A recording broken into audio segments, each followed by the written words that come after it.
Assalamualaikum warahmatullahi wabarakatuh. Perkenalkan, nama saya Rima Dewanti Suwardani, biasa dipanggil Rima. Saya dari Prodi Akuntansi di Universitas Amikom Yogyakarta dengan NIM 22930368. Usia saya saat ini yaitu 20 tahun.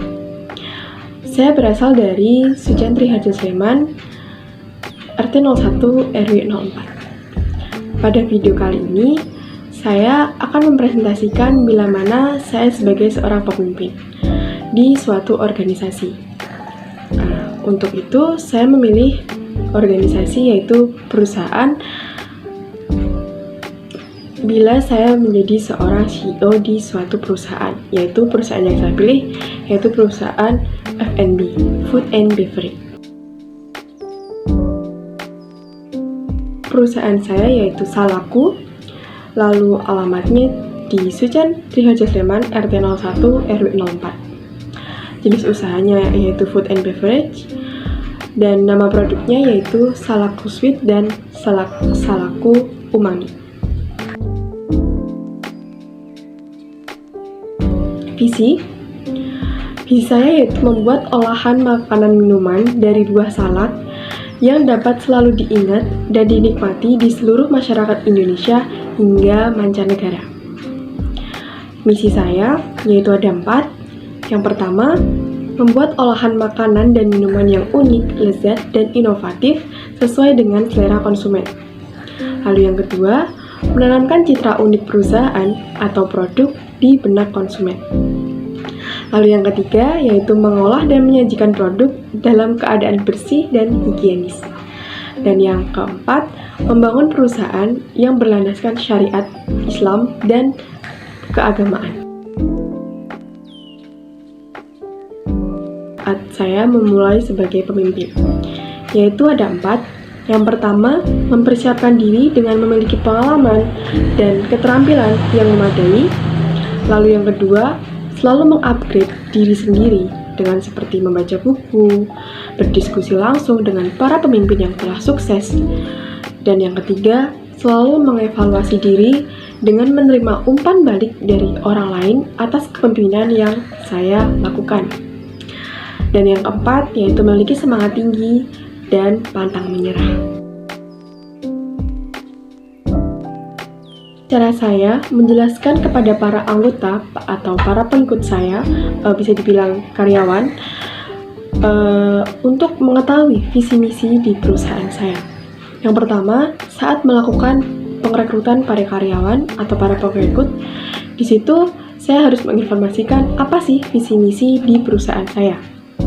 Lalu yang kedua, membuat peraturan sesuai visi misi yang ada di perusahaan dan diterapkan oleh seluruh karyawan. Lalu yang ketiga, menguji karyawan saat selesai masa training dengan memberikan uji materi mengenai cara kerja di perusahaan saya seperti apa, latar belakangnya seperti apa, visi misinya seperti apa, dengan tujuan supaya semua paham akan visi dan misinya sehingga visi yang telah saya buat dapat tercapai dengan baik.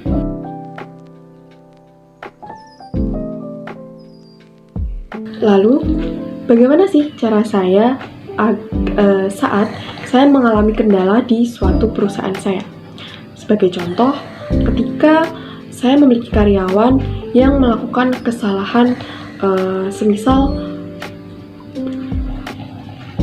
mendapat keluhan pelanggan bahwa kok ini salah pesanannya ya, saya pesannya ini, kenapa saya menerima ini gitu.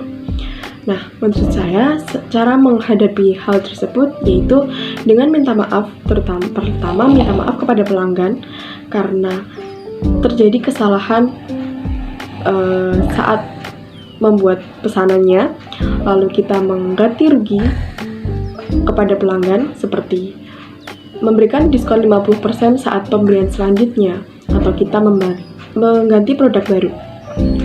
Lalu bagaimana sih cara mengatasinya kepada karyawan? Yang pertama, kita berdiskusi langsung kepada karyawan. Kita bertanya, ada masalah apa?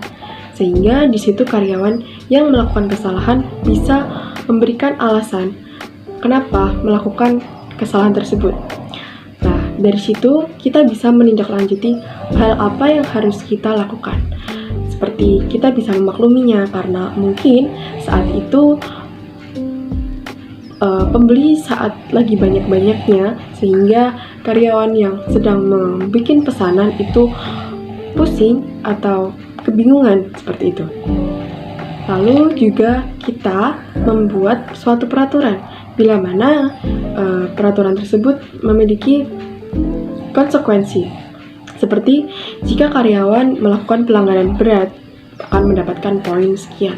Jika karyawan melakukan pelanggaran yang ringan akan mendapatkan poin sekian dengan konsekuensi seperti potongan gaji atau potongan gaji berapa persen, misal 50% atau 25% seperti itu. Dan hal tersebut sehingga karyawan akan lebih berhati-hati dalam bekerja dan mengurangi terjadinya suatu kesalahan.